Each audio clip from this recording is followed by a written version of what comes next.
Varicose veins కి సరైన చికిత్స కోసం సంప్రదించండి ఎవిస్ హాస్పిటల్. నమస్తే రమగారు. నమస్తే జయ.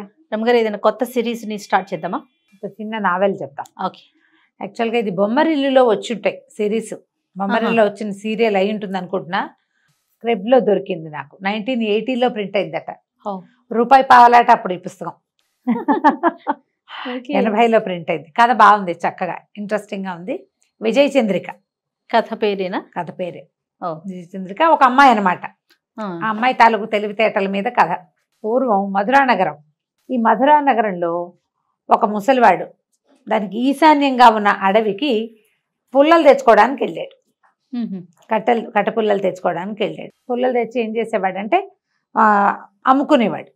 అమ్ముకుని ఓ 10 పావలావో వచ్చేది. 10 లేవు అప్పుడు, పావలాలు అర్ధలే. ఆ తెచ్చిన పావలాతోటి నూకలు కొనుక్కొస్తే ముసలిది గంజి కాచేదన్నమాట. అయితే ఏమైంది, ఆ పుల్లలు ఈ పుల్లలు ఏరాడు. అడవంతా చాలా విశాలంగా ఉంది. అన్నీ ఏరి ఒక దగ్గరికి పెట్టి తాడు పెట్టి కడదామనుకున్నాడు. తాడు లేదు. ఇదేమిటి, నేను తాడు తేలేదా అని ఆలోచించాడు. పొద్దున జరిగింది గుర్తొచ్చింది. పొద్దున్న తన దగ్గర ఉన్న తాడుని ఇచ్చింది భార్య. ఇచ్చి ఎట్లా కొట్లా తాడుతో పట్టుకురా, ఇవాళకి ఒక నూకల గింజ ఒక్క గింజ లేదు, నువ్వు పట్టుకొస్తేనే మన ఇద్దరికి తిండని చెప్పింది. అయితే ఈ తాడు మెత్తగుందని దాన్ని ఇట్లా గుంజాడు. తెగిపోతే ఏమన్నాడు, చక్రధరుడి దగ్గరికి వెళ్ళి తాడు తీసుకుంటాను, వాడు ఇవాళ రేపు ఒంటో బాగుండలేదు, అడవికి వెళ్ళటం లేదు, వాడి దగ్గర తీసుకుంటానంటే ఆవిడ ఏమంది, ప్రతిసారి ఇట్లాగే చేస్తున్నావు, ఎప్పటి నుంచో ఇది పాతబడిపోయింది, ఓ కొత్త తాడు కొనుక్కురమ్మంటున్నాను సంతరించి, నువ్వు కొనుక్కురావడం లేదు అని తిట్టింది. తిడితే కాదు ఇవాళ చక్రధరుడి దగ్గర తీసుకెళ్తానంటే, నువ్వు తీసుకెళ్ళు, కానీ నువ్వు సంతలో అవి అమ్మేసి వచ్చేటప్పుడు తాడు కొనుక్కురా అని ఖచ్చితంగా చెప్పింది. ఈ డిస్కషన్ అంతా జరిగింది, కానీ ఈయన చక్రధరుడి దగ్గర నుంచి తాడు మాత్రం తేలా.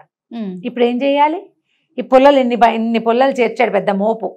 ఈ మోపుని కట్టగడితే గాని నెత్తికెక్కవు, ఎక్కితే గాని సంతలో అమ్ముడవ్వవు, అదైతే గాని గింజలు రావు, అదైతే గాని గంజి రాదు. ఏ కర్ర పుల్లలు లేకుండా వెళ్తే చంపేస్తుంది పెళ్ళాం.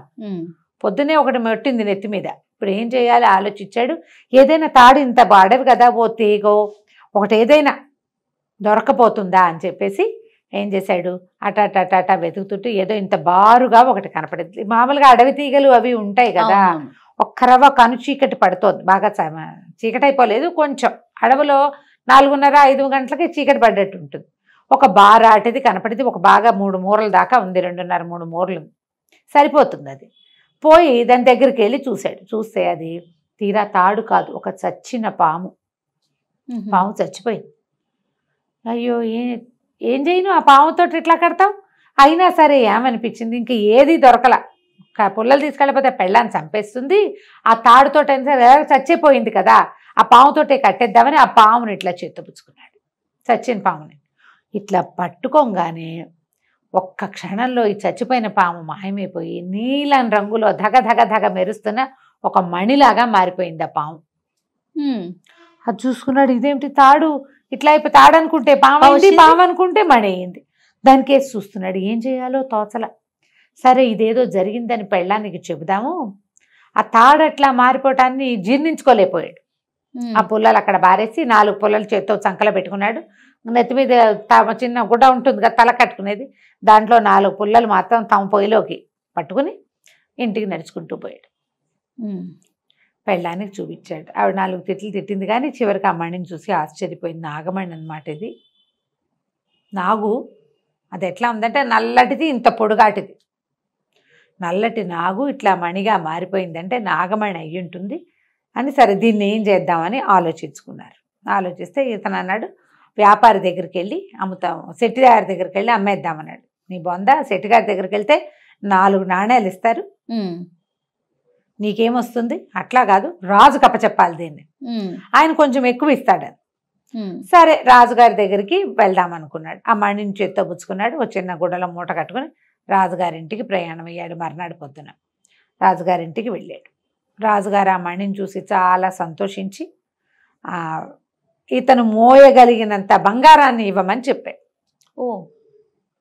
ఆ మణి ఇట్లా పట్టుకునేసరికి ఆయనకు ఒక గగురుపాటు వచ్చింది. లోపల నీలం రంగుది ఇంతుంది. చాలా సంతోషం వచ్చింది.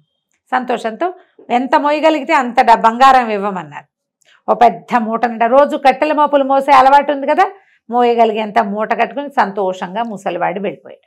ఈ మధురానగరపు రాజుగారికి చాలా కాలంగా సంతానం లేదు. ఓహో. ఎన్నేళ్ళో అయింది వాళ్ళ పెళ్ళి. అయితే ఒకరోజు పొద్దున్నే ఆయన నిద్ర లేచి వచ్చి బాల్కనీలో నుంచుంటే కింద వాకిళ్ళు ఊడుస్తుంది ఒక దాసీది.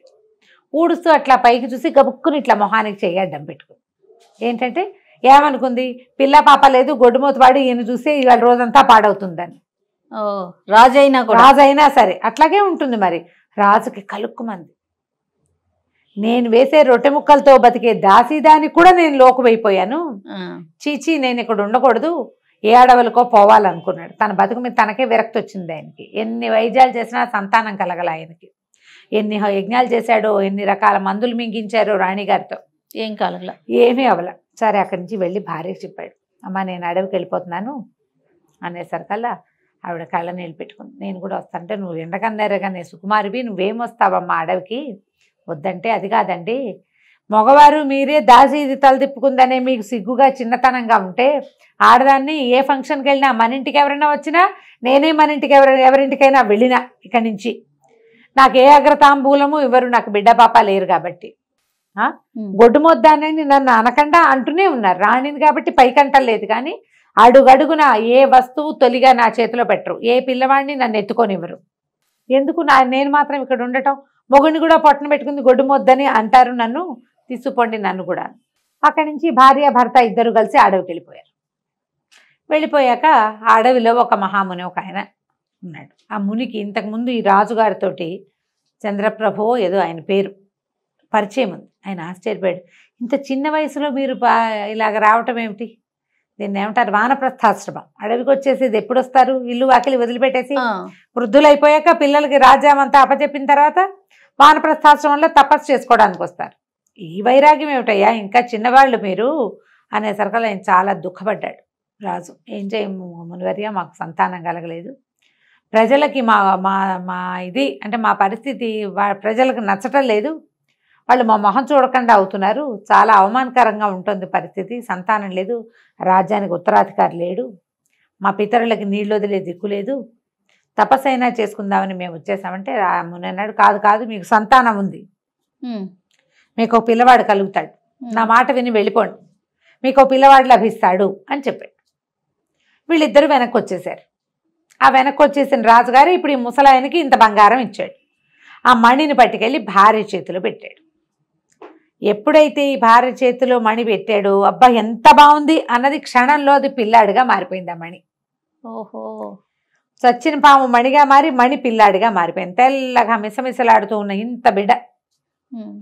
ఇక రాజుగారు ఆశ్చర్యపోయాడు, ఇదేమిటి ఈ విచిత్రం, కుమారుడు లభిస్తాడని ముని చెప్పాడు, ముని వాక్యం వేరు కాదు, వమ్ము కాదు వాక్యం, చూడు పిల్లాడు లభించాడు, వీడే మన రాజ్యానికి ఉత్తరాధికారిని సంతోషంగా పెంచుకున్నారు.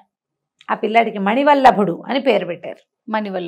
మణివల్ల దొరికాడు కాబట్టి ఎంత బాగానో చూసుకునేవాళ్ళు. పిల్లాడు చక్కగా పెరిగాడు. కానీ వీళ్ళకి ఈ అడవిలో పాము మణింది, మణి పిల్లవాడయ్యాడు కాబట్టి వీడిని బయటికి పంపిస్తే ఏదైనా అవుతుందన్న భయం. వీడు పిల్లాడు కాదు కదా, అతి జాగ్రత్తతోటి ఆ పిల్లాడిని బయటికి ఎప్పుడు పంపించేవాళ్ళు కాదు. పిల్లల్నే ఎవరైనా లోపల తెప్పించి ఆడిచ్చేవాళ్ళు. అట్లా అట్లా అట్లా అట్లా 12 ఏళ్ళు వచ్చినాయి. ఈ లోపల వాడికి వాళ్ళు వచ్చిన పిల్లలు ఫ్రెండ్స్, మేము చదువుకున్నాం, అది చదివాం అంటే ఏం నాకేమీ రాదు అనిపించేది. నేను కూడా చదువుకుంటా అన్నాడు. ఓ మాస్టర్ని పిలిచారు. చదువుకుంటుంటే ఇక్కడ చదువు కుదరదు అనిపిస్తుంది. కొన్నాళ్ళు పోయాక ఇంకోటెవడో వచ్చి నేను గురుకులం నుంచి వచ్చానన్నాడు. ఏం చేస్తారంటే గురుకులంలో అలా ఉంటుంది ఇలా ఉంటుంది ఇలా చెప్పేసరికి వీడికి ఉత్సాహం, పాపం వాడికి వెళ్ళిపోవాలని కోరిక. వాళ్ళ అమ్మని నాన్నని అడిగాడు, వాళ్ళు ససేమిరా అన్నారు. చూసి చూసి చూసి చూసి 12 ఏళ్ళు నిండుతుండగా ఈ అబ్బాయి కొంత ధనాన్ని మూటగట్టుకుని ఒక గుర్రం ఎక్కి అడవిలోకి పారిపోయాడు. వెళ్ళిపోయేసరికల్లా ఇక వెళ్ళిన వాడు అట్లా అట్లా అట్లా అట్లా అట్లా వెళ్ళి ఆ గుర్రంతో ఒక నదీ తీరానికి చేరాడు. అది ఇంచుమించు కోసల రాజ్యం దాకా వెళ్ళిపోయాడు. ఏదో కొంత ఆహారం తీసుకెళ్ళాడు, మధ్యలో ఆగాడు. వాడికి ఎక్స్పెడిషన్ లాగా ఉందన్నమాట ఆ వెళ్ళే దారి. ఉత్సాహంగా ఉంది. ఆ కాలంలో దారులు కాచేవాళ్ళు వాళ్ళు అలాంటి వ్యవహారాలు ఏం పెద్దగా లేవు, సుమారుగా ఉన్నాయి, ఎక్కువ లేవు. వెళ్ళాడు. పిల్లాడిని వెళ్ళిపోనిచ్చారనమాట. ప్రజలు చూసినా కూడా చూసి చూడట్టు ఊరుకున్నారు. ఎవరో రాజుల పిల్లాడు వెళ్తున్నాడు అనుకున్నారు. అక్కడికి వెళ్ళాక ఒక చెరువు తీదలో దీని దగ్గర ఒక కుర్రాడు ఎవరో బట్టలు ఉతుక్కుంటూ కనపడ్డాడు. దగ్గరలో ఏదైనా ఊరుందా అని అంటే, ఇది పెద్ద అడవి, ఇందులో ఊరు లేదు బోరు లేదు, ఉన్నదంతా మా గురుకులం మాత్రమే ఉంది అన్నాడు. అమ్మో గురుకులం ఉందా, ఎలాంటి గురుకులం, గురుగారి పేరేమిటి, అదేంటి ఇదేంటని అడిగాడు. అడిగేసరికి పక్కనే దగ్గరలోనే గురుకులం ఉంది, నేను అందులో శిష్యుణ్ణి, విద్యానంద మహర్షి ఇక్కడ విద్యాభ్యాసం చేయిస్తారు అని చెప్పేసరికి ఈ కుర్రాడు ఆ రెండో వాడిని గుర్రం ఎక్కించుకుని ఆ గురుకులానికి ఎలా వెళ్ళాలో అక్కడికి పోయాడు.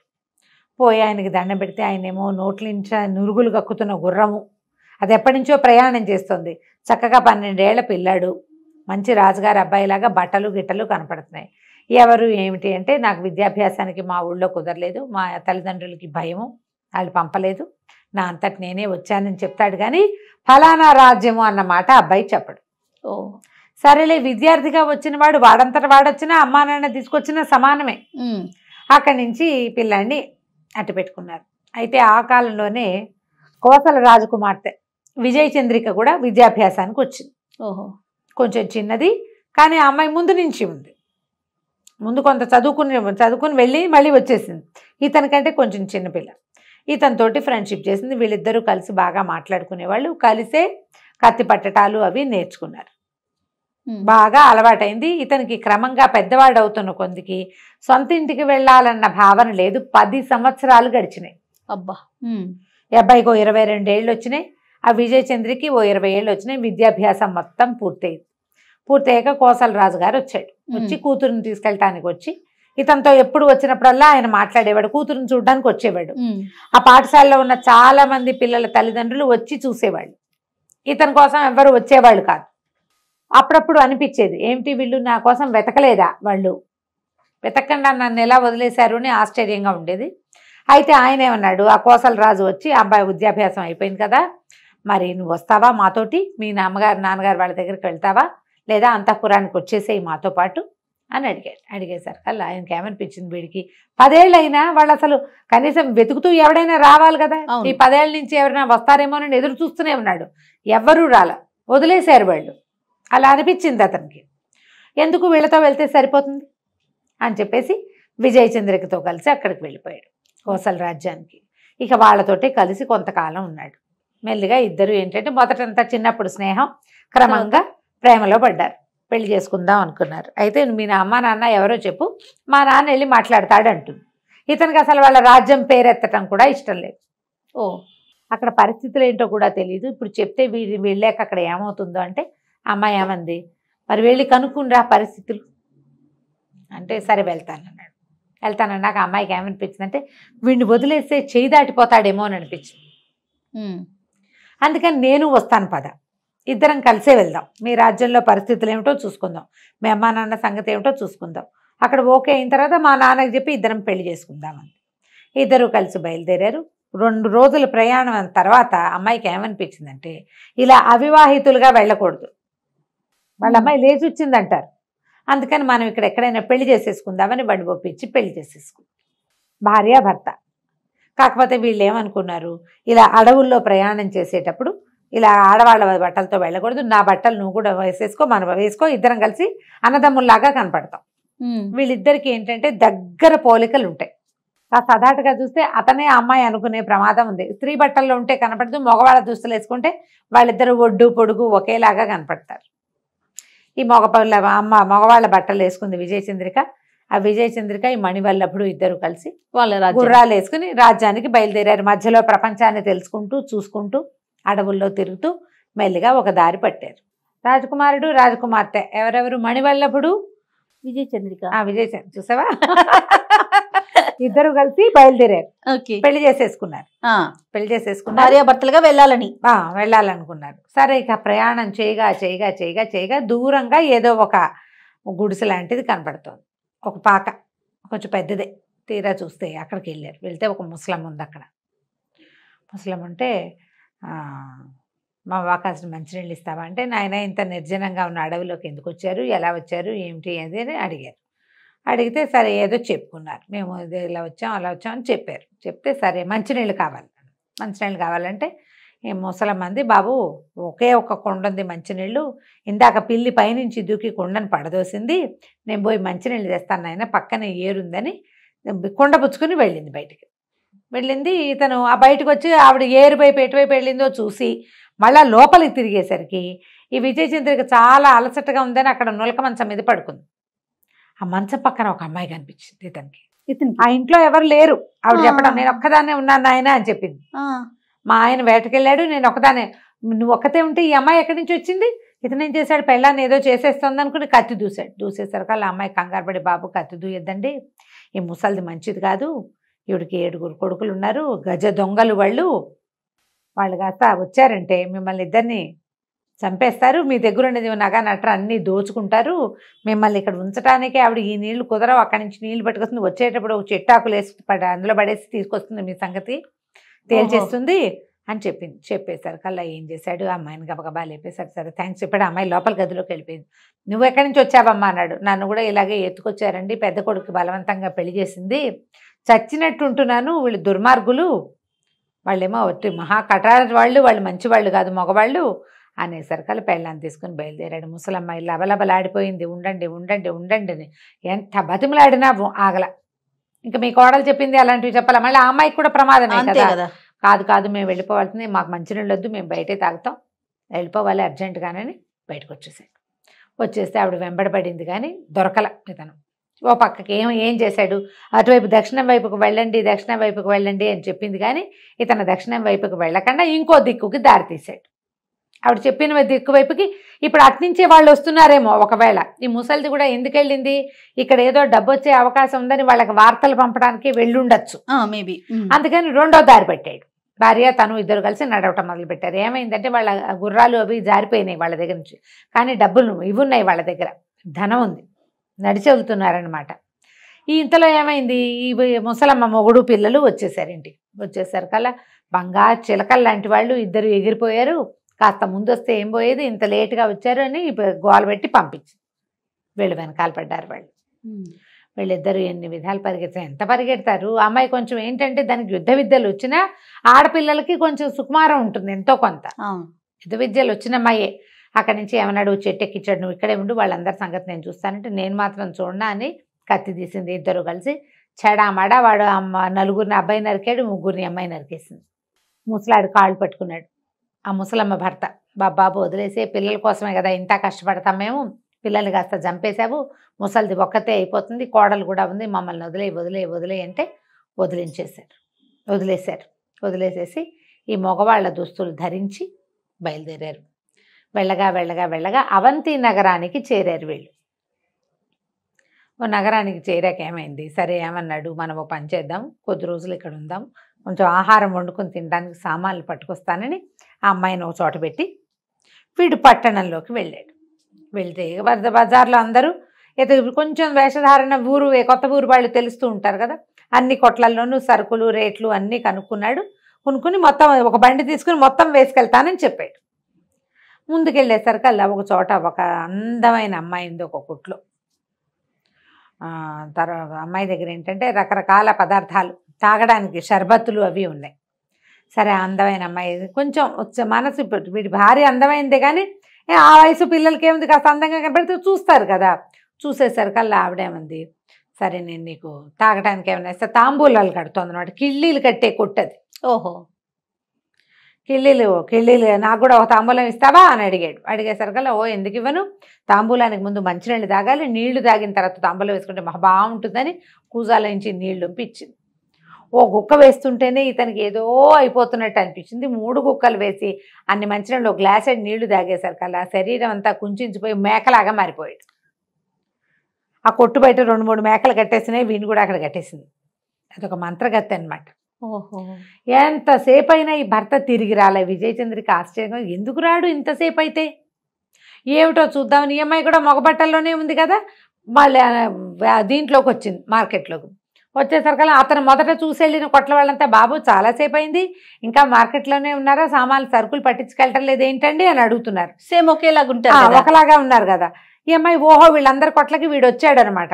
ఇంకా ముందుకెళ్దామని చూసి ముందుకెళ్ళి ఈ తాంబూలపు కొట్టు దగ్గరికి వెళ్ళి, తాంబూల కొట్టు దగ్గరికి వెళ్ళేసరికల్లా ఈ తాంబూలం కొట్టు దగ్గర అమ్మాయి ఏమిటి సరిగ్గా ఆ సమయానికి ఆ కొట్టులో తాంబూలాలు కట్టే అమ్మాయి ఎటో వెళ్ళింది కాస్త పక్కకి. ఆ కొట్టు బయట కట్టేసిన మేక తెగరిచింది దీన్ని చూసి. ఈ అమ్మాయిని ఈ విజయచంద్రికని చూసి మేక ఎందుకు అరుస్తుందో అర్థం కాల. సరే ఇక్కడ ఎవరు లేరు, దాన్ని ఎదురుగుండా ఒక సామాన్ల కొట్టుంది, ఆ సరుకుల కొట్టులోకి వెళ్ళి పలకరించాడు. పని అయిపోయిందా బాబు, సామాన్లు పట్టుకెళ్ళటానికి వచ్చారా అన్నాడు. ఏదో తలకాయ ఊపింది. అన్ని కొట్లు చూసారా అన్నాడు. కొట్లన్నీ చూశాను. ఎదురుగుండా కొట్లోకి మాత్రం వెళ్ళకండి బాబు, అది మాంత్రికురాలు, దొంగమొహం, వచ్చిన వాళ్ళని జంతువులుగా మార్చేస్తుంది, అది అస్సలు మంచిది కాదండి, ఆ కొట్లోకి మాత్రం వెళ్ళకండి, మీలాంటి అందగాళ్ళని చూస్తే దానికి ముందే నోరాగదు అన్నాడు. అనేసరికల్లా ఓహో ఒకవేళ ఏమైనా మా ఆయన కానీ వస్తే జంతువుగా మార్చేస్తాను వీడు చెప్తున్నాడు, అని నన్ను చూసి అరిచిన మేక నా మొగుడేనేమోనని డౌట్ వచ్చింది. ఓహో మళ్ళీ వీళ్ళు అక్కడ నుంచునేసరికల్లా విపరీతంగా మేమని అరుస్తూనే ఉంది మేక. ఎట్లా వీడిని మనిషిగా చెయ్యాలో తెలియలా, ఏం చెయ్యాలో అర్థం కాలేదు. సరే ఈ లోపల ఆవిడొచ్చి నవ్వుతూ అందగాడా తాంబూలం కావాలా అని అడుగుతోంది. పూర్ణైతే నేను కూడా దొరుకుతానేమో మళ్ళీ దీనికి, ఇప్పుడు ఈవిడ అందగాడు అందగత్తే కాదు. సరే ఏం చేసింది, నాకు తాంబూలం వద్దు, తాంబూలం అక్కర్లేదు నాకని నడవటం మొదలుపెట్టింది యువతలకి. ఇంతలో ఏమైందంటే బాగా ముందుకు వచ్చాక ఆకలి వేసిస్తోంది. సరుకులు పెద్దగా సామాన్లు అతనేం తేలేదు, కొంచెమే డబ్బులున్నాయి, చాలా తక్కువ డబ్బులన్నీ ఆ అబ్బాయి దగ్గర ఉన్నాయి. ఈ అమ్మాయి ఊరికి ఇట్లా దోపుకున్న చిన్న నాణేలు ఉన్నాయి. ఒక పూట కోళ్ళ అబ్బాయి ఇంటి దగ్గరికి చేరింది.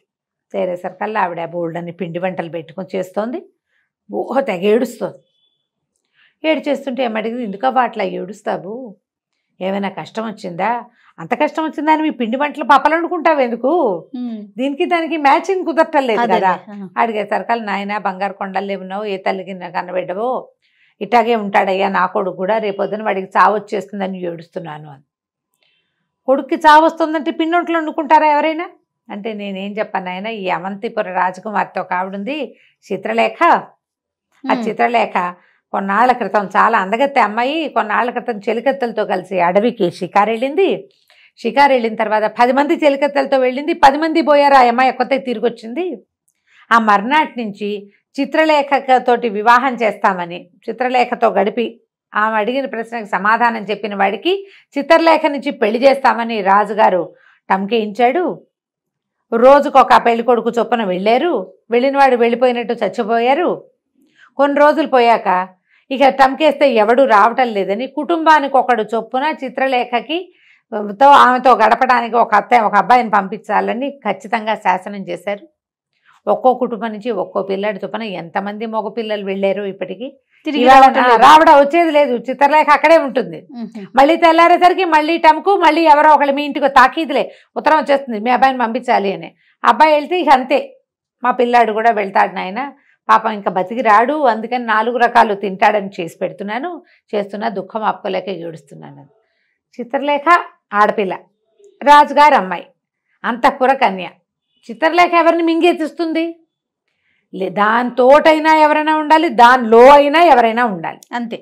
ఈ రెండిట్లలో ఏదో ఒకటి ఉందనుకుని, ఏమందావా చచ్చేలా ఆకలిస్తుంది, పావలా లేదు నా దగ్గర, ఒక కానీ ఉందంతే నా బొడ్లో, ఇంకంతకంటే లేవు, ఈ పదార్థాలన్నీ నాకు తినబెట్టు, నీ కొడుకు బదులు నేను వెళ్తా అనేసరికి, అయ్యో నాయన ఏ తల్లిగిన బిడ్డవో, వద్దు వద్దంది ముసలిది, కానీ ఆశ పుట్టింది.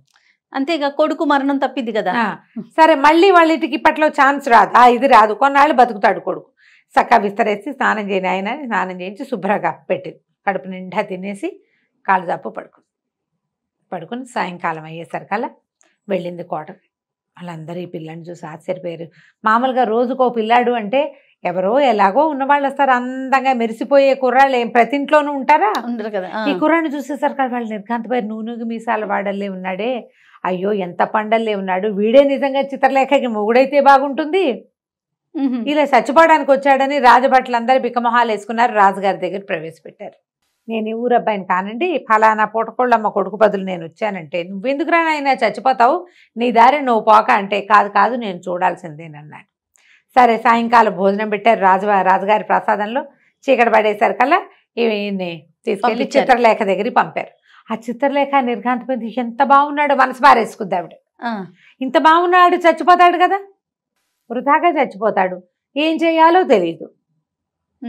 సరే రాత్రి అయితే ఆవిడ ఏడు మొహం పెట్టుకుని, నువ్వు నిదానంగా వెళ్ళిపో, రాత్రి అయ్యేదాకా ఇక్కడే ఉన్నావంటే మరి నిన్ను చంపేస్తారు. ఒకవేళ నేను లేననుకో, అప్పుడు నువ్వు ఏమవుతుందంటే, ఏముంది నేను మా నాన్న మా రాజ్యం సర్వనాశనం అయిపోతాం, పోతే పోతాం, నువ్వు మాత్రం చచ్చిపోకూడదు, నువ్వు ఇంత బాగున్నావని బతిమలాడింది.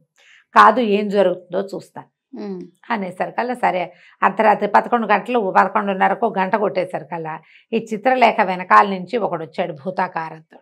వచ్చేసరికల్లా ఈ అమ్మాయి ఏం చేసింది, కత్తి తీసి యుద్ధానికి దిగింది. ఎవరైనా ఎదిరించే వాళ్ళు చూస్తే వాళ్ళని కనపడితే ఆ రాక్షసుడు తగ్గిపోతాడు. ఎదిరించే వాళ్ళు ఎవరు లేరు. సడన్గా ఇప్పుడు అందంగా ఉన్న అమ్మాయి వెనకాల నుంచి ఒక పెద్ద భూతం వస్తే భయం వేసి సావరు. అవును, ఎవరు దానికి రెడీగా ఉంటారు? ఏం జరుగుతుందో ఎవ్వడికి తెలియదు. అక్కడి నుంచి ఈ అమ్మాయి చెడామడా యుద్ధం చేస్తే ఆ రాక్షసాకారాన్ని 5-6 దెబ్బలు కొట్టేసింది. వాడి నెత్తురు వాడే చూసుకునేలాగా చేసింది. ఆ రక్తం చూసేసరికల్లా వాడికి అస్సలు చచ్చిపోయాడు. ఈ చిత్రలేఖ కూడా ఈ రాక్షసుడు బయటకు వచ్చేసరికల్లా మనకి కేక పెడుతూ స్పృహ తప్పిపోయింది. తెల్లవారింది. తెల్లారేసరికల్లా అందరూ ఏమైంది, చచ్చిపోయింటాడు, శవం కూడా ఉండదు. రాజకుమార్తెకి మేల్కొల్పులు పాడడానికి వచ్చారు దాసీగణం. చూస్తే రాజకుమార్తె ఏమో స్పృహ తప్పిపడింది. ఇంతకుముందు వచ్చి ముందు రోజు రాత్రి వచ్చిన కుర్రాడు బాగానే ఓ పక్క మీద పడుకుని నిద్రపోతున్నాడు. ఆశ్చర్యపోయారు, ఎట్లా బతుకున్నాడు? రాక్షసుడి భీకరాకారం నేల మీద పడిపోయి కనపడింది. పెద్ద పెద్ద కేకలు పెట్టారు. రాజుగారు, సైన్యాధిపతి, మంత్రి గింత్రి అందరూ వచ్చి చూసుకున్నారు. ఈ చిత్రలేఖ అడవికి వెళ్ళినప్పుడు ఒక బ్రహ్మరాక్షసుడు ఆమె 10 మంది చెలికత్తెల్ని తినేశాడు. రోజు ఒక మగవాడి మాంసం గనక ఇస్తానంటే నీ రాజ్యాన్ని ఏమీ చేయనని ఆ అమ్మాయితో ఒప్పందం చేసుకుని ఇలా టముకేయించేలాగా చేశాడు. లేకపోతే రాజ్యం సర్వనాశనం అయిపోతుంది. రోజు కోడిపోయినా పర్వాలా, ఏదో మెల్లిగా నడుస్తూ ఉంటుంది కదా, అందుకని దీనికి ఒప్పుకున్నారనమాట. సరే, అక్కడి నుంచి చిత్రలేఖకు మెలకు తెప్పిస్తే ఆవిడ సిగ్గుపడుతూ నిద్రలేచి ఈ అబ్బాయిని పెళ్లి చేసుకుంటానని. వాళ్ళు కూడా రెడీగా ఉన్నారు కదా, ఇప్పుడు ఈ అబ్బాయిని పెళ్లి చేసుకోవాలి. సరే, ఏమనుకుంది, పెళ్లి చేసుకున్నాక ఏం చేయాలి అని ఆలోచించి, నేను ఇప్పుడు వివాహం అది చేసుకోనండి, వివాహం చేసుకోలేను అంటే, కాదు నువ్వు వివాహం చేసుకోవాల్సింది, వివాహం అయ్యాక నువ్వే రాజు అవుతావు అంటే, సరే నాకు ఒక షరతు ఉంది, ఒకరోజు రాజుని చేయండి, నన్ను రాజుగా ఉండటం నాకు సంతోషాన్ని ఇస్తే అప్పుడు వివాహం చేసుకుంటానని అనేసరికల్లా వెంటనే ఇవాళ ఈ అబ్బాయిని రాజుని చేస్తున్నాము అని ప్రకటించారు. సింహాసనం మీద కూర్చోబెట్టారు. కూర్చోబెట్టంగానే ప్రజలందరినీ రప్పించింది. ప్రజలందరినీ రండి, ఒక టముకేయించారు. ఏదైనా విచిత్రమైన వ్యవహారం చేయగలిగే వాళ్ళు, విచిత్రమైన వాళ్ళు రండి అందరూ. ఎలా పెట్టిందంటే, ఎవరి దగ్గర అందమైన కుక్కలు, మేకలు, పెంపుడు జంతువులుగా ఉన్నారో వాళ్ళందరినీ పిలిపించింది. అందమైన మేకలున్న వాళ్ళకి 2000 వరహాలు బహుమానం. తెలివిగా రాజుగారు అన్నాడు, అదేంటమ్మా అట్లా పెట్టేవు అంటే, అట్లా కాదండి, ప్రజలకి వాళ్ళు జంతువుల్ని బాగా చూసుకోవాలని తెలుసుకుంటారు, అందుకని పెట్టానండి. ఈ 20 మేకలున్న మంత్రగత్తె కూడా తీసుకొచ్చింది. అందరివి మేకలు, కుక్కలు అన్నీ చూశారు. బాగానే ఉంది. కొంతమంది కుక్కల్ని, కొంతమంది కుందేళ్ళని, రామచిలకల్ని పెంచుకునే వాళ్ళు. అందరిలోకి ఎక్కువ మేకల్ని పెంచుకోగలిగే సత్తా ఉన్నది ఈవిడ. అక్కడి నుంచి సరే ఇంకొక బహుమానం ప్రకటిస్తాను, ఎవరైనా సరే జంతువుని మనిషిగా మార్చగలిగే మంత్రశాస్త్రం తెలిసిన వాళ్ళు ఉన్నారా మన సభలో? ఉంటే చెయ్యొద్దండి. మీ దగ్గర ఉన్న జంతువుని మనిషిగా మీరు మార్చగలరా? ఎలా మారుస్తాం?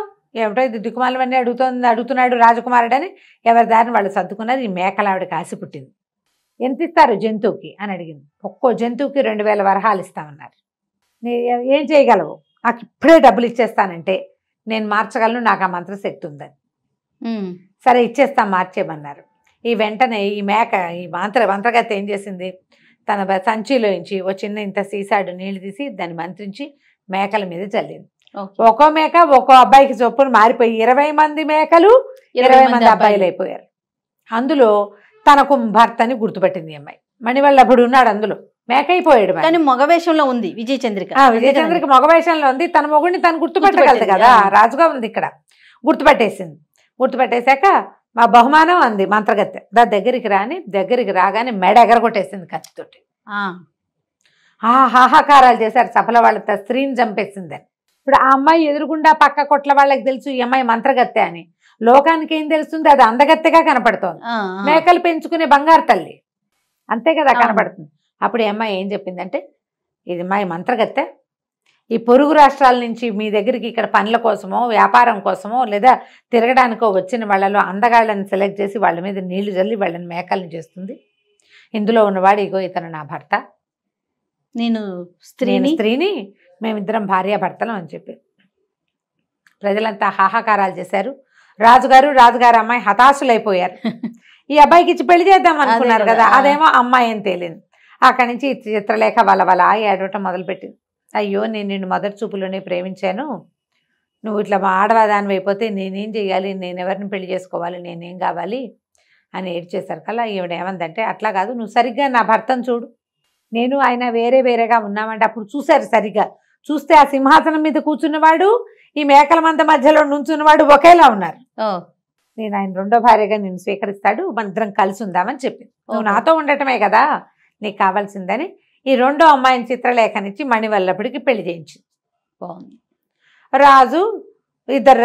రాజుగారు ఇద్దరు కూతుళ్ళు అల్లుడితోటి హాయిగా ఉన్నారు. కొంతకాలం అక్కడే ఉన్నారు. ఉన్నప్పుడు ఈ అమ్మాయి చిత్రలేఖ పదే భర్తను అడిగేది, మీ దేవురు, నువ్వు ఏ దేశానికి రాజకుమారుడివి, నువ్వు రాజకుమారుడివి కాకపోతే రాజకుమార్తె నిన్నెందుకు పెళ్లి చేసుకుంటుంది అంటే చెప్పేవాడు కాదు అతను. అయితే ఈ చిత్రలేఖ తోడుకోడలతోటి సవితోటి ఏమనేదంటే, అక్క అంత తెలివి తక్కువగా ఎట్లా చేసుకున్నావు, మనం రాజకుమార్తెలం కదా, దారిపోయేవాడిని చేసుకున్నావంటే మనకేం గొప్ప, క్షత్రియుడు కాని వాడిని చేసుకుంటే మనకేమన్నా గొప్ప కాదు కదా, మరి వీడు క్షత్రియుడు అవునో కాదో తెలుసుకోవాలి, నువ్వు క్షత్రియుడేనమ్మా, అతనికి రాసవిద్యలన్నీ తెలుసు, ముందు నుంచి మేము కలిసి చదువుకున్నాం అంటుంది అమ్మాయి. విజయచంద్రకి చెప్తున్న చిత్రలేఖ ఒప్పుకోక సవితికి ఎక్కిచ్చిందనమాట, ఇతని కులగోత్రాలు కనుక్కోవాలి నువ్వు, ఏమైనా సరే కులగోత్రాలు కనుక్కో, ఆ రాజ్యానికి వెళ్దాం, మనం మీ రాజ్యానికి వెళ్దాం పదా, ఎన్నాళ్ళు మా ఇంట్లో ఉంటావని అందాం మనం, అక్కడ మంచి అడుగు అని బాగా ప్రోత్సహించింది. తను అడిగేది నవ్వుతూ. ఈ అమ్మాయి ఏంటంటే మొదటి భార్య, అతను మొదట ప్రేమించి పెళ్లి చేసుకున్నాడు కదా, ఇప్పుడు ఈ పెళ్లి అంటే అనుకోకుండా జరిగిన పెళ్లి, విజయచంద్రికతో జరిగింది ప్రేమించి పెళ్లి కదా, అందుకని ఎంతసేపు ఇట్లా ప్రోవోక్ చేస్తే సరే ఏమైంది, ఒకరోజు భార్యాభర్త షికారు వెళ్ళారు. ఎవరు మొదటి భార్యతోటి, చిత్రలేఖతోటి కాదు, విజయచంద్రికను మణివల్లభుడు షికారు వెళ్తే అమ్మాయి ఏమందంటే, నేను ఒక రాజకుమార్తెని, ఇంకో రాజకుమార్తెని నీకు పెళ్లి చేయించాను, మా పరువు మర్యాద ఉండాలి కదా మాకు కూడా, ఎవరో దారిపోయేవాడిని ఇద్దరు రాజకుమార్తెలు పెళ్లి చేసుకున్నారంటే మాకేం మతింపు, మా నాన్నలకేం గొప్ప, మా వంశాలకు ఎంత ఇది కదా, నీవు మీ కులం గోత్రం చెప్పకుండా చేస్తున్నావు, మీది ఏ రాజ్యమో చెప్పు అనేసరికల్లా ఇతనికి సడన్గా తలకాయ పట్టేసుకున్నాడు. తల పట్టుకుని అబ్బా అన్నాడు, పెద్ద తలనొప్పి వచ్చినట్టు అయిపోయింది.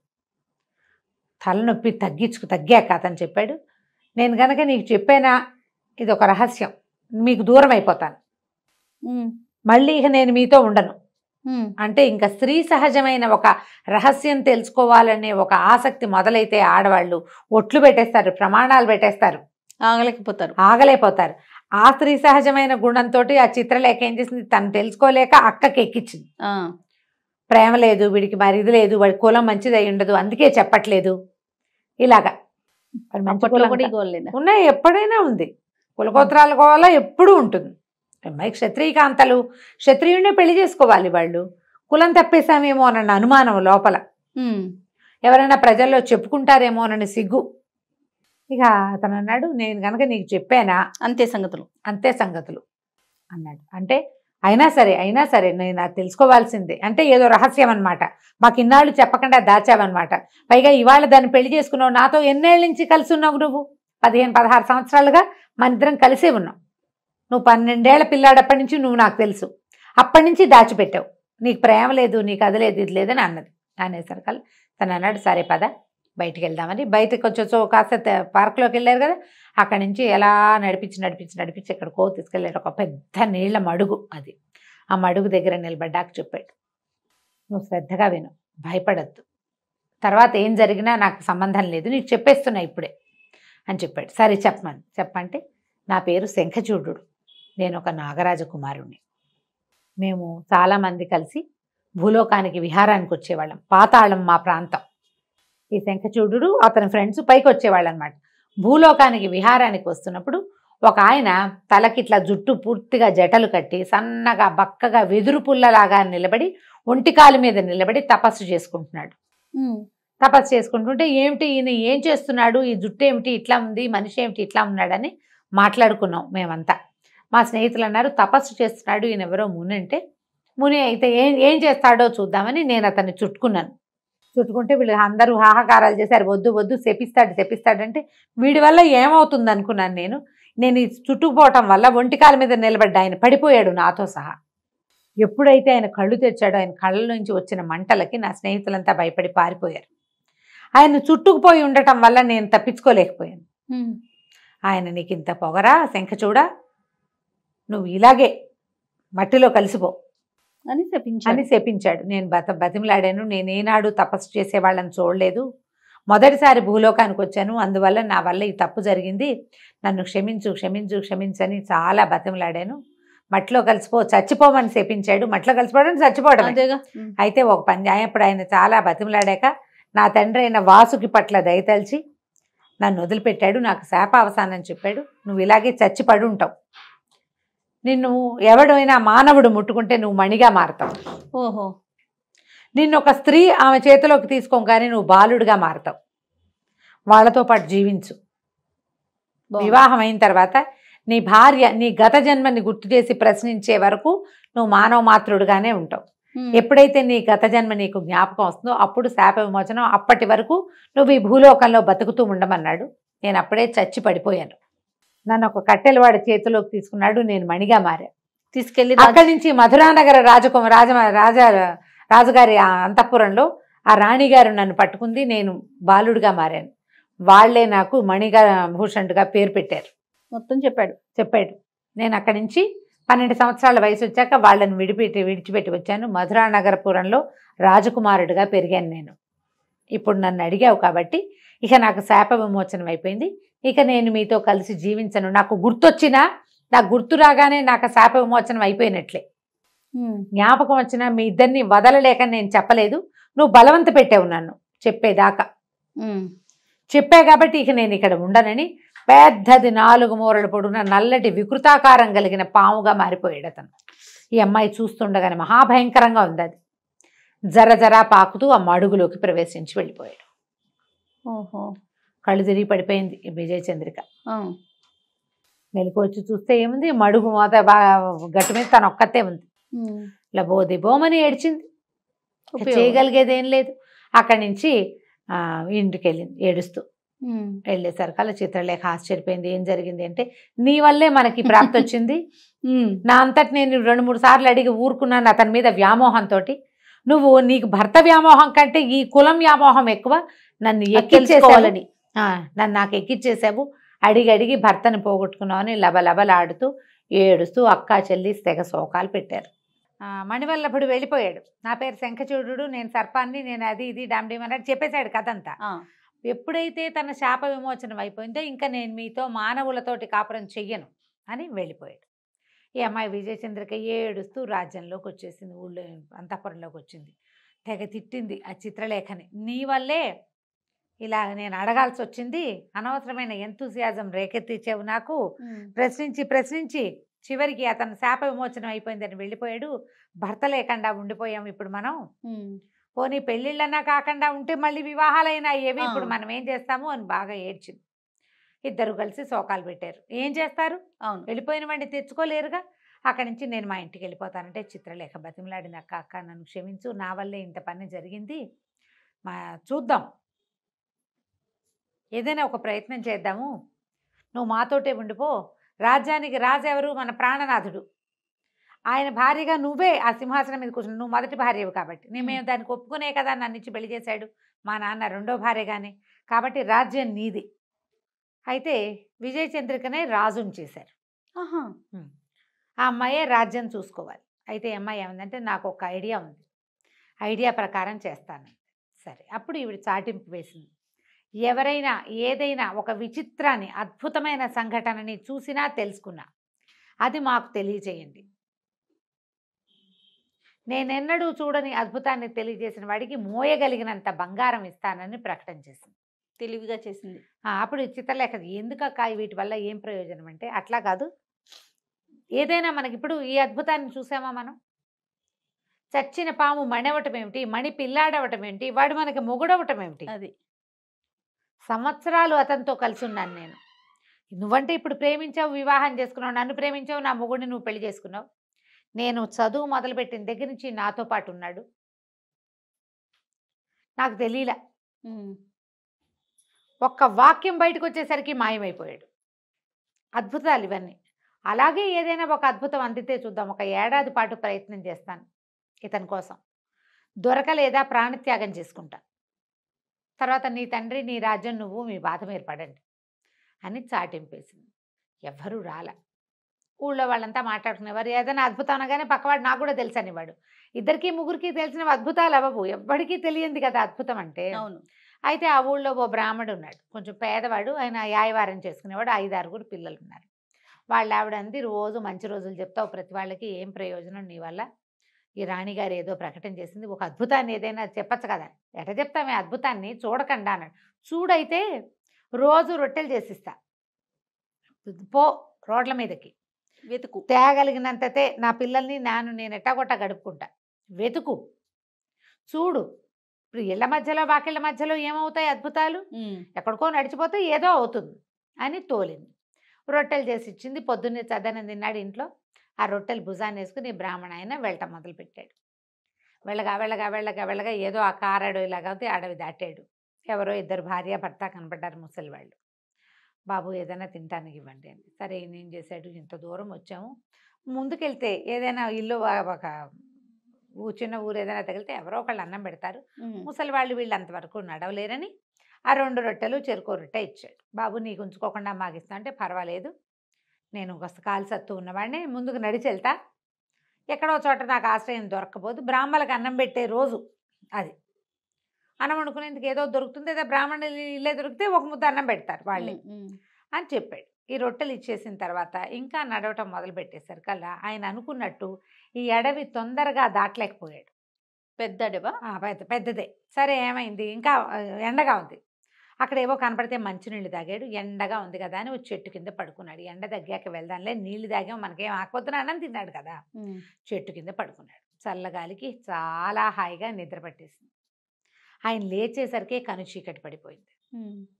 అయ్యో అనవసరంగా నిద్రపోయాను, నడుద్దామని నడక మొదలుపెట్టాడు. కానీ ఎంత నడిచినా అడవి తరగల. వీళ్ళ ఊరికి దగ్గరగా ఉన్నది. అతను ఆ వైపు ఎప్పుడు రాలా అటు.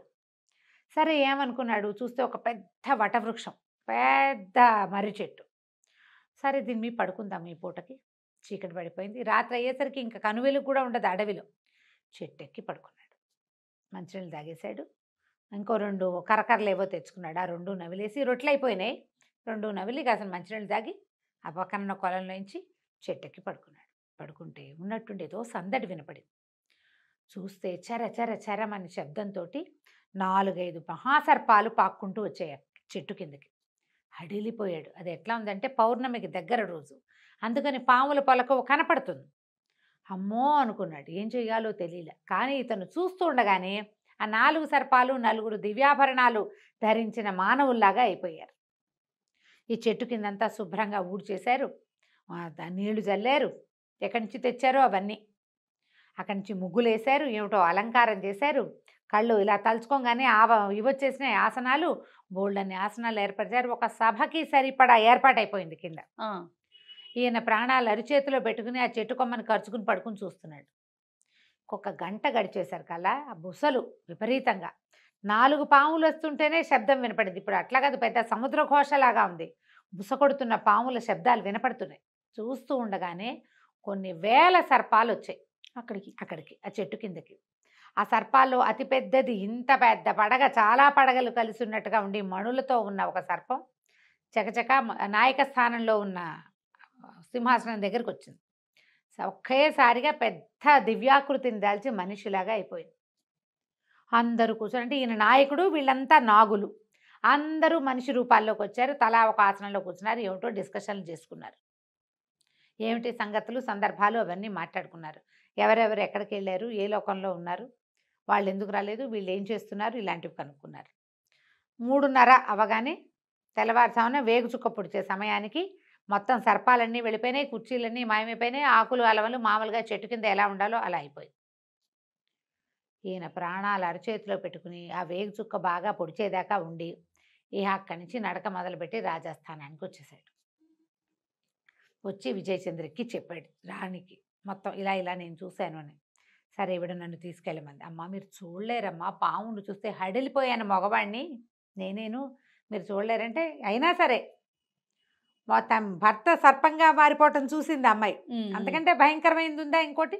కాదు నేను వస్తానని కొంచెం సింపుల్గా వేషధారణ చేసి ఆ బ్రాహ్మడితో పాటు మర్నాడు మళ్ళీ అక్కడికి వెళ్ళి అక్కడ దాకా ఏముంది గుర్రం వేసుకుని వెళ్ళిపోవచ్చు. ఆయనంటే నడిచాడు, వీళ్ళు రథాలతో వెళ్ళిపోతారు కదా. రాత్రి ఇద్దరు విజయచంద్ర కూడా చెట్టు ఎక్కింది, చెట్టు మీద కూర్చొని మొత్తం కింద జరుగుతున్న సీన్ అంతా చూసి మళ్ళీ సేమ్ డిట్టో ముందు రోజు రాత్రి ఏం జరిగిందో మర్నాడు కూడా అదే జరిగింది. మూడో రోజు ఏం చేసింది, వెళ్ళిపోయారు తెల్లవారంగానే ఇద్దరు. రథం అవతల ఎక్కడో పెట్టుకున్నారు, రథం ఎక్కి ఇంటికి వెళ్ళిపోయారు. అక్కడికి బ్రాహ్మడికి నువ్వు ఎంత మొయ్యగలిగితే అంత తీసుకెళ్ళమని బంగారపు రాసుల దగ్గర కూర్చోబెట్టారు. ఆయన బంగారం 3-4 సంచుల నిండా నింపుకుని భుజాన్ని వేసుకుని తీసుకుపోయాడు. ఆయన దరిద్రం తీరిపోయింది. ఈ అమ్మాయి ఏం చేసిందంటే చిత్రలేఖను రెడీ చేసింది, పద మన ఇద్దరం వెళ్దామని.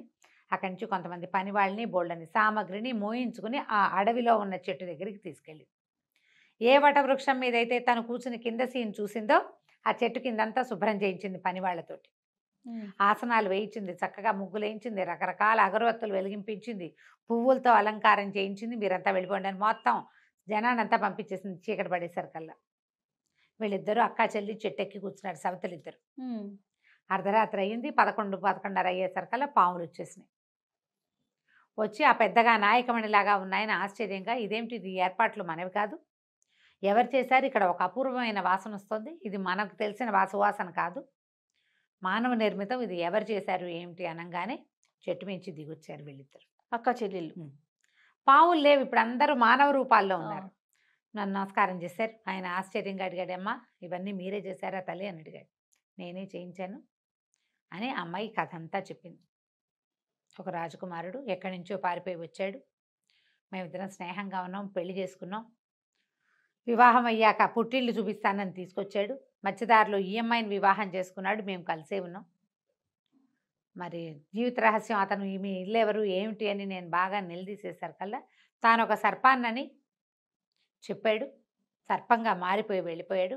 మేము ఒకళ్ళకిద్దరం అన్యాయం అయిపోయాం, నా రాజ్యానికి రాజు లేడు, ఈ దీని రాజ్యానికి రాజు లేడు, పోనీ మేము కన్యలమైతే ఇంకోళ్ళని వివాహం చేసుకునే వాళ్ళం, మేము వివాహితలం, ఇప్పుడు ఏం చేయాలో తెలియక ఈ సర్పాన్నిగా మారిపోయిన మా భర్తని పట్టుకోవటానికి ఇక్కడికి వచ్చాం అనేసరికల్లా అమ్మ అలాగా వీళ్ళలో నువ్వు వీళ్ళని గుర్తుపడతావా నీ భర్తనంటే, ఎవరిని గుర్తుపడతారు, వాళ్ళెవరు వీళ్ళకి తెలియదు, అందరినీ సర్పాలుగా మారిపోమన్నాడు.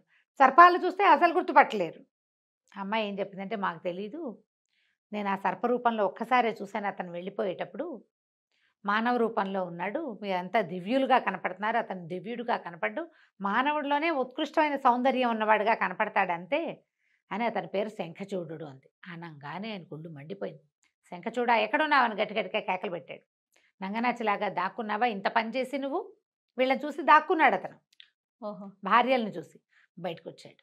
బయటకు వచ్చేసరికి ఆయన ఇది క్షమించరా అని నేరం, ఇలాంటి తప్పు ఎందుకు చేశావంటే ఆ గడగడ వణుకుతూ శంఖచూడు ఏం చెప్పాడంటే, నేనేం చెయ్యను, నా భార్య నన్ను పట్టి బలవంత పెట్టి నా జన్మరహస్యం అడగంగానే నాకు శాప విమోచనం అని చెప్పాడు ముని.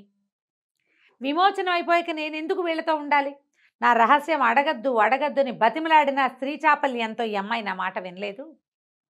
అడగద్దు, నీకేం లోటు వచ్చింది, భర్త ఉన్నాడు, హాయిగా ఉండొచ్చు కదా, ఎందుకు నా జీవిత రహస్యం నీకంటే వినిపించుకోలేదు, అడిగి తెలుసుకుంటే కానీ ఒప్పక నా శాప విమోచనం చేసేసింది, అందుకే నేను వెళ్ళిపోయాను, నేను నాగుండని తెలిసాక వీళ్ళతో నేను ఎట్లా కాపురం చేస్తాను అని అడిగాడు. అడిగేసరికల్లా ఆయన అన్నాడు నాగరాజు, అప్పుడు ఆ మాట కరెక్టే, కానీ స్త్రీలకి సహజంగా ఉంటుంది రహస్యం తెలుసుకోవాలనే ఒక ఆలోచన, పైగా నీ భార్యలు రావడంతో భర్తలకి రహస్యం ఉంది అంటే భార్యలు అసలు ఊరుకోలేకపోతారు, మోసంగా భావిస్తారు దాన్ని, అతని రహస్యాన్ని కలిగి ఉండటాన్ని వీళ్ళు ఒప్పుకోరు.